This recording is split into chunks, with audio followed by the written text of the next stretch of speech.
Next let's move on next page. Now we are on page number 12। अब हम page number 12 पे हैं। देखिए, my mother seem to notice that I was not entirely convinced. उनकी mummy को ऐसा लग रहा था, उनकी मम्मी ऐसा नोटिस कर रही थी कि जैसे उसने एंटायरली कन्विंस यानी अपनी बेटी को पूरी तरह से कन्विंस कर लिया। She looked at me reprovingly and after that she spoke no more about it. अब उसने बड़े ध्यान से घूर घूर के उसे देखा और ये सोच रही थी कि उसे कुछ अंदाज़ा ना मिल जाए, इसलिए अब उसने कुछ भी बोलना बंद कर दिया। Meanwhile I had arrived at the station without having paid much attention two things on the way. अब वो जल्दी जल्दी स्टेशन पर पहुंच गई थी और उसने कई सारी चीज़ों पर इतना ज़्यादा ध्यान नहीं दिया, अपने रास्ते चुपचाप चली गई। I was walking in a familiar places again for the first time since the war. अब वो जिन रास्तों से गुजर रही थी वो रास्ते उसे कहीं न कहीं पहले देखे हुए रास्ते, फैमिलियर यानी पहले जिन रास्तों पर हम चल चुके होते हैं वो फैमिलियर सा सब कुछ उसे लग रहा था वार के दौरान। But I did not want to go further than was necessary. लेकिन वो ऐसा सोच रही थी कि मुझे इससे आगे बढ़ना नहीं है, जितने की ज़रूरत है बस उतना ही करना है। I didn't want to upset myself with the sight of streets and houses full of memories from a precious time। अब वो सड़क के ऊपर या सड़क के आजू बाजू बने हुए घर या लोगों को देखकर अपने कीमती समय को और गंवाना नहीं चाहती थी।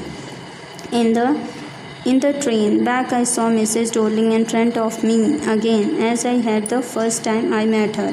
अब जैसे ही वो ट्रेन में जाती है तो ट्रेन में वापस मिसेस डॉर्लिंग उसे सामने से मिल जाती हैं, तो जैसे कि वो पहली बार उसे मिली थी।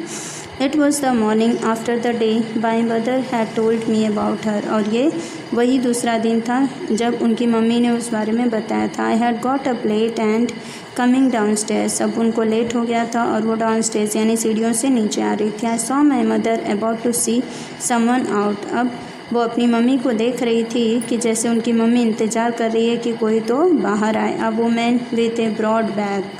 अब एक महिला जो थी वो ब्रॉड बैक यानी उसका पीछे का बैक पोर्शन जो होता है बहुत ब्रॉड यानी कि चौड़ी, बहुत ही चौड़ी सी एक औरत को देख रही थी। There is my daughter said my mother. अब वो मदर बोली कि ये मेरी डॉटर है। She beckon to me.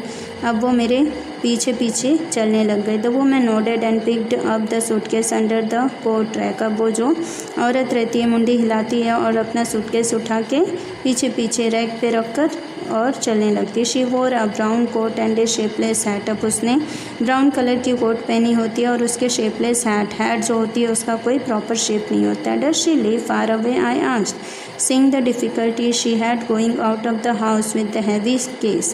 अब वो उससे पूछती है क्या आप कहीं बहुत ज़्यादा दूर रहती हैं क्या? जब भी देखो तो उनका जो सूटकेस होता है बहुत भारी भरकम होता है जो वो उठा नहीं पाती है।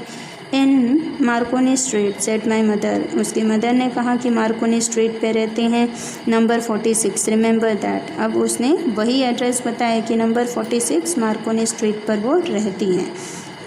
नेक्स्ट क्या होता है? I had remembered it but I had waited a long time to go there. अब उसे वो याद था लेकिन वो वहाँ पे बहुत टाइम से नहीं गई थी। Initially after the liberation I was absolutely not interested in all that stored stuff and naturally I was also rather afraid of it. अब वो जब से लिबरेशन यानी कि जब से वो वार हुआ था उस टाइम से और लोगों ने उसे मना करा था उस टाइम से वो इन सब चीज़ों पर ज़्यादा ध्यान नहीं देना चाहती थी, क्योंकि अगर इन चीज़ों पर बार बार ध्यान देगी तो वो उसी चीज़ों से स्टफ़ हो जाएगी यानी चिपक जाएगी और यह उसके लिए उसको इस चीज़ों से डर भी लगता था। Afraid of being confronted with things that had belonged to a connection that no longer existed.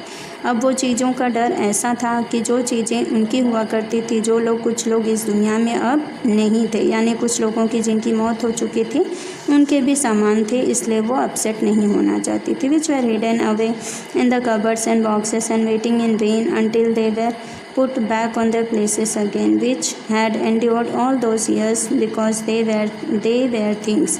अब देखिए वो क्योंकि इतनी सारी चीज़ें थी जो कि उस टाइम में हुआ करती थी कबर्ड्स में बॉक्सेस में अब संभाल के रखी हुई थी, लेकिन जब उन चीज़ों को निकाला जाता था तो वो एक वेन यानी एक दर्द सा होता था, दर्द वाला एहसास होता था कि ये चीज़ें वापस वहीं पर रख दी जाएं जहाँ पे से हटाई गई हैं। Which had endured all those years, क्योंकि इतने सालों साल पहले जो चीज़ें जहाँ हुआ करती थी वो चीज़ें उनको कुछ ना कुछ याद दिलाती थी। बिकॉज दे वेर थिंग्स, अब वो इंसान नहीं रहे भले, लेकिन चीज़ें तो हट नहीं सकती, चीज़ें तो चीज़ें हैं, इसलिए वो नॉन लिविंग थिंग हैं तो वो ऐसी ही बची हुई हैं। But gradually everything became more normal again, लेकिन धीरे धीरे सब चीज़ें नॉर्मल होती जा रही थी। Bread was getting to be lighter colour, there was a bed you could sleep in unthreatened, a room with a view you were more used at glancing at each day.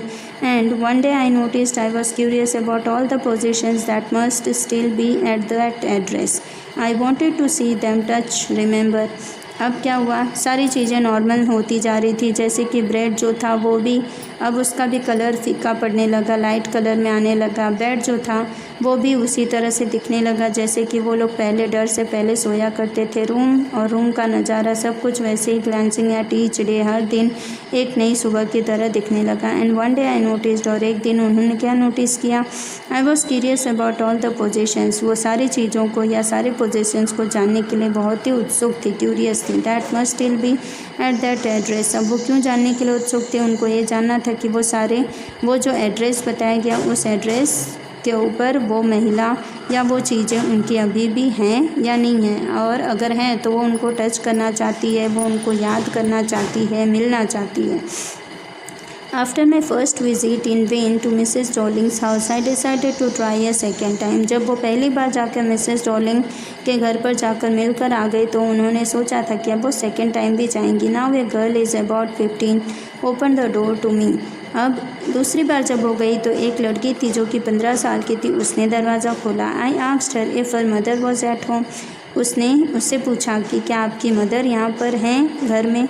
No, she said my mother's doing an errand, वो कहती है नहीं मेरी mother नहीं है, मेरी mother कुछ काम से गई है। No matter, I said I will wait for her. अब वो कहती है कोई बात नहीं, मैं उनका इंतज़ार करूँगी यहीं बैठ कर।